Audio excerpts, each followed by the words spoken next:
प्रश्न क्रमांक 21. खालील दलित साहित्य कृतींच्या प्रकाशन वर्षानुसार कालानुक्रम निश्चित करा. 6 आत्मचरित्रे आहेत. ए आहे गोलपिट्टा, बी आहे उपरा, सी आहे कोंडवाडा, डी आहे आयदान आणि ई आहे तराड अंतराड. आणि 4 ऑप्शन दिलेले आहेत. चारांपैकी अचूक पर्याय असेल तो या ठिकाणी आपल्याला निवडायचा आहे. प्रश्न क्रमांक 21 चे उत्तर येईल ऑप्शन नंबर 1. सर्वात आधी येईल ए गोलपिट्टा, दुसरं येईल सी कोंडवाडा, तिसरं येईल बी उपरा, चौथं येईल ई तराड अंतराड आणि 5वं येईल डी आयदान. प्रश्न क्रमांक 22. खालीलपैकी कोणता लेख स्मृतिचित्रे आत्मचरित्राच्या दुसऱ्या भागातील नाही? 4 ऑप्शन दिलेले आहेत.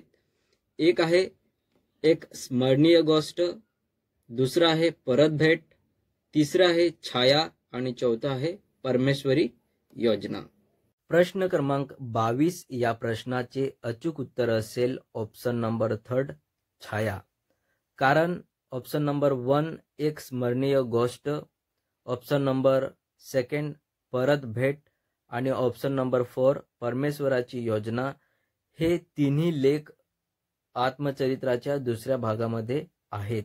परंतु ऑप्शन नंबर 3 छाया हा आत्मचरित्राच्या दुसऱ्या भागामध्ये नाही, म्हणून त्याचं अचूक उत्तर येईल ऑप्शन नंबर 3 छाया.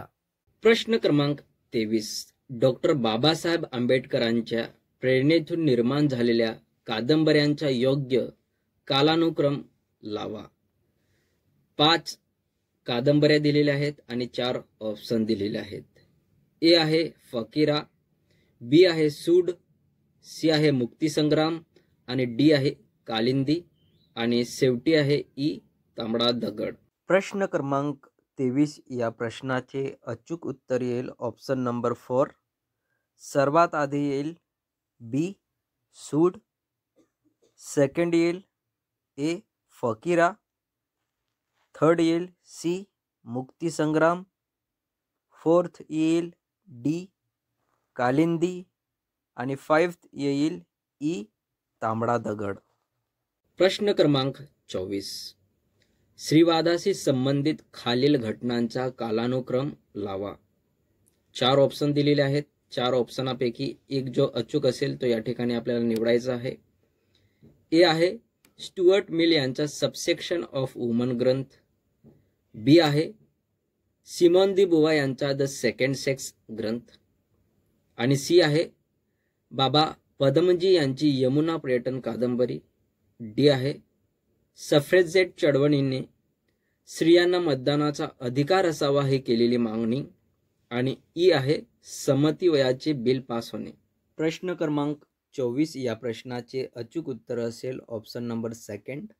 सर्वात आधी येईल सी बाबा पदमजी यांची यमुना पर्यटन कादंबरी, सेकंड आहे ए स्टुअर्ट मिल यांचा सबसेक्शन ऑफ वुमन ग्रंथ आणि थर्ड आहे समती वयाचे बिल पास होणे, चौथा आहे सफ्रेजेट चळवळीने स्त्रियांना मतदानाचा अधिकार असावा ही केलेली मागणी आणि लास्ट आहे बी सिमोन दी बुवा यांचा द सेकंड सेक्स ग्रंथ. प्रश्न क्रमांक 25. मराठीतील 9 कादंबरीकार म्हणून प्रकाशित झालेल्या पुढील कादंबऱ्यांच्या प्रकाशन वर्षाप्रमाणे योग्य क्रम लावा. 4 ऑप्शन आहेत. 4पैकी एक अचूक ऑप्शन असेल तो या ठिकाणी निवडायचा आहे. ए आहे काळा सूर्य आणि हॅट घालणारी बाई, बी आहे वासुनाका, सी आहे धाकटे आकाश आणि डी आहे काडोखाचे अंग आणि शेवटी असेल ई 7-43. प्रश्न क्रमांक 25 या प्रश्नाचे अचूक उत्तर असेल ऑप्शन नंबर 2. सर्वात आधी येईल ए काळा सूर्य आणि हॅट घालणारी बाई, सेकंड आहे बी वासुनाका, थर्ड आहे डी काळोखाचे अंग आणि फोर्थ आहे धाकटे आकाश आणि 5th आहे ई 7-43. प्रश्न क्रमांक 26. वाङ्मय व्यवहारात प्रभाव आणि प्रभव चर्चा प्रामुख्याने कोणत्या अभ्यास शाखेत केली जाते? 4 ऑप्शन दिलेले आहेत. सर्वात आधी आहे शैलीविज्ञान, दुसरा आहे तौलनिक साहित्य, तिसरा आहे भाषाविज्ञान आणि चौथा असेल व्याकरण.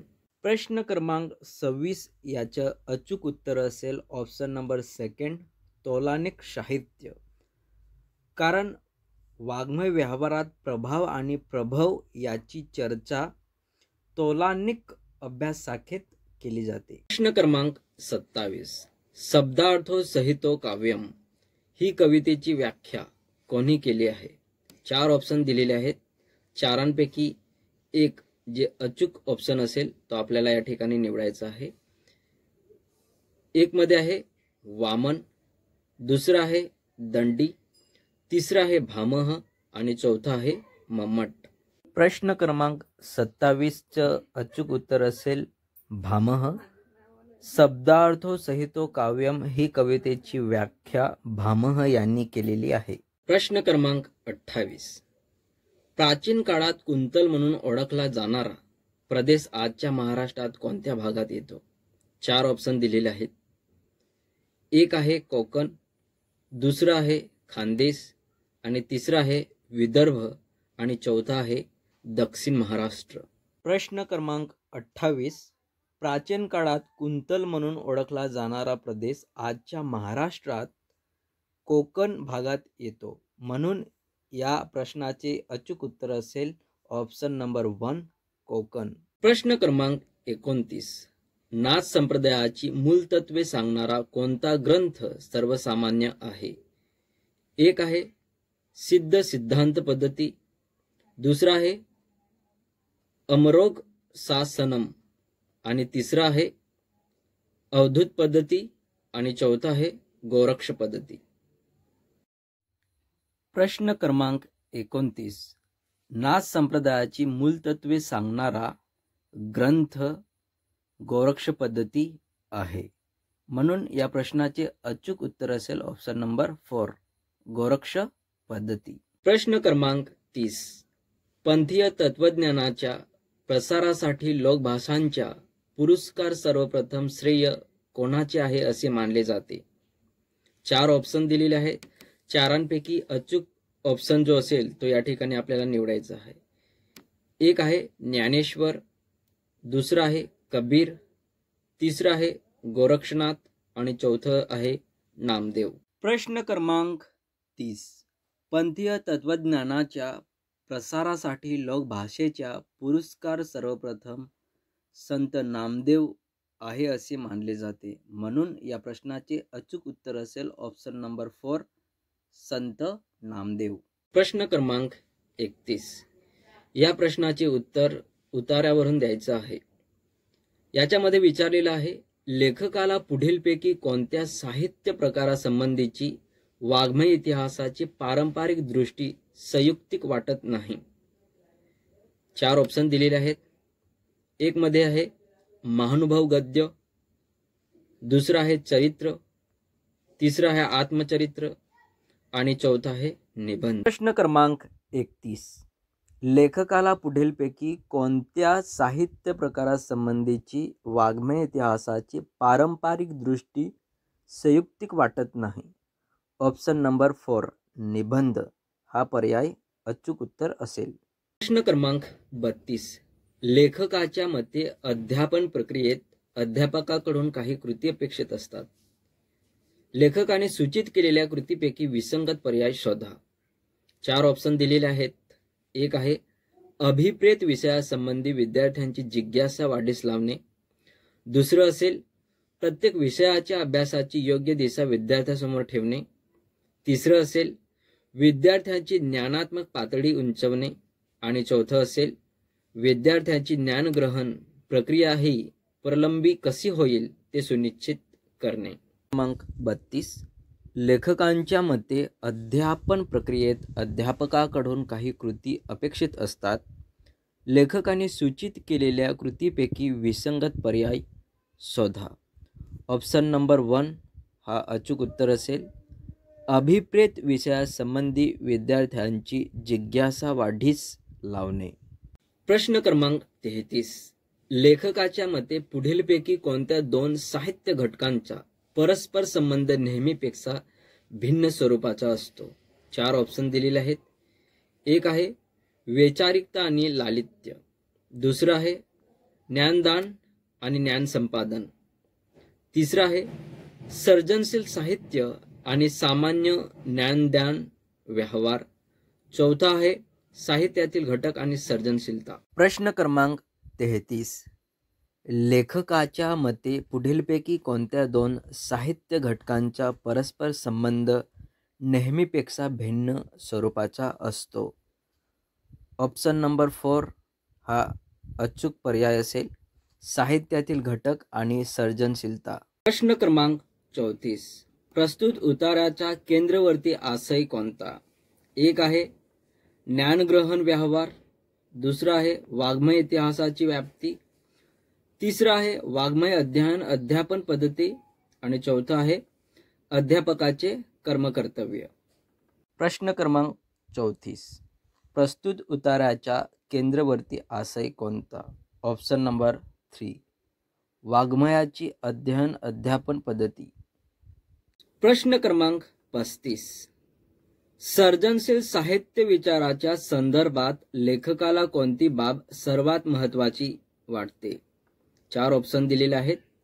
एक आहे साहित्यातील विविध घटकांमधून प्रवाहित होत असलेले चैतन्य, दुसरं आहे साहित्याचे संकलन, वर्गीकरण, पृथक्करण आणि विश्लेषण, तिसरं आहे अभ्यास विषयाची व्याप्ती, खोली आणि महती, चौथा आहे साहित्याचा संबंध त्यातील संरचनेशी असतो ही बाब विसरणे.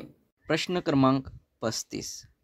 सर्जनशील साहित्य विचाराच्या संदर्भात लेखकाला कोणती बाब सर्वात महत्त्वाची वाटते? ऑप्शन नंबर 1 या प्रश्नाचे अचूक उत्तर असेल साहित्यातील विविध घटकांमधून प्रवाहित होत असलेले चैतन्य. प्रश्न क्रमांक 36. भारुडांची स्वरूप वैशिष्ट्ये सांगताना लेखकांनी उल्लेख न केलेला घटक कोणता? 4 ऑप्शन दिलेले आहे. चारांपैकी अचूक पर्याय या ठिकाणी आपल्याला निवडायचा आहे. एक आहे नाट्यानुकूलता, दुसरा आहे अध्यात्म निवेदन, तिसरा आहे कारुण्य आणि चौथं आहे शृंगार. प्रश्न क्रमांक 36. भारुडांची स्वरूप वैशिष्ट्ये सांगताना लेखकाने उल्लेख न केलेला घटक कोणता? या प्रश्नाचे अचूक उत्तर असेल ऑप्शन नंबर 3 कारुण्य. प्रश्न क्रमांक 37. एकनाथांच्या भारुड लेखनामागील प्रमुख प्रयोजन कोणते? 4 ऑप्शन आहेत. एक आहे परमार्थ ज्ञान देणे, दुसरा आहे समाज व्यवस्थेचे दर्शन घडवणे, तिसरे आहे समाज जीवनाचे रंजन करणे आणि चौथा आहे प्रापंचिक गोष्टीपासून परावृत्त करणे. प्रश्न क्रमांक 37. एकनाथांच्या भारुड लेखनामागील प्रमुख प्रयोजन कोणते? या प्रश्नाचे अचूक उत्तर असेल ऑप्शन नंबर 2 समाज व्यवस्थेचे दर्शन घडवणे. प्रश्न क्रमांक 38. लेखकाच्या मते तत्कालीन जनसमूहाला भारुडातील कोणत्या गोष्टीने आकृष्ट केले? एक आहे भक्तिरस, दुसरा आहे रंजकता आणि नाट्यात्मकता, तिसरा आहे लोकसाहित्याचे दर्शन आणि चौथा आहे अध्यात्म निवेदन. प्रश्न क्रमांक 38. लेखकाच्या मते तत्कालीन जनसमूहाला भारुडातील कोणत्या गोष्टीने आकृष्ट केले? या प्रश्नाचे अचूक उत्तर असेल ऑप्शन नंबर 2 रंजकता आणि नाट्यात्मकता. प्रश्न क्रमांक 39. एकनाथांच्या भारुडात आढळणाऱ्या माणसांचा उतार्यात आलेल्या उल्लेखानुसार क्रम लावा. 4 ऑप्शन आहे. एक आहे दरवेशी, जागल्या, बाळसंतोष, भुत्या, दुसरं भुत्या, जागल्या, दरवेशी, बाळसंतोष, तिसरं आहे भुत्या, दरवेशी, जागल्या, बाळसंतोष आणि चौथा आहे भुत्या, दरवेशी, बाळसंतोष आणि जागल्या. प्रश्न क्रमांक 39. एकनाथांच्या भारुडात आढळणाऱ्या माणसांच्या उतार्यात आलेल्या उल्लेखानुसार योग्य क्रम लावा.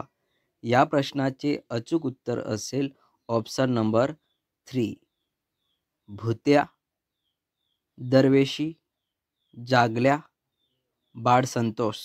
प्रश्न क्रमांक 40. एकनाथांच्या भारुडामध्ये पुढीलपैकी कोणत्या घटकांचा समावेश होत नाही? 4 ऑप्शन दिलेले आहेत. 4 अचूक पर्याय या ठिकाणी आपल्याला निवडायचा आहे. एक आहे चालीरीती, दुसरा आहे व्यवसाय, तिसरा आहे जटिलता आणि चौथा आहे कुटुंब व्यवस्था. प्रश्न क्रमांक 40. एकनाथांच्या भारुडामध्ये पुढीलपैकी कोणत्या घटकांचा समावेश होत नाही? या प्रश्नाचे अचूक उत्तर असेल ऑप्शन नंबर 3, जटिलता.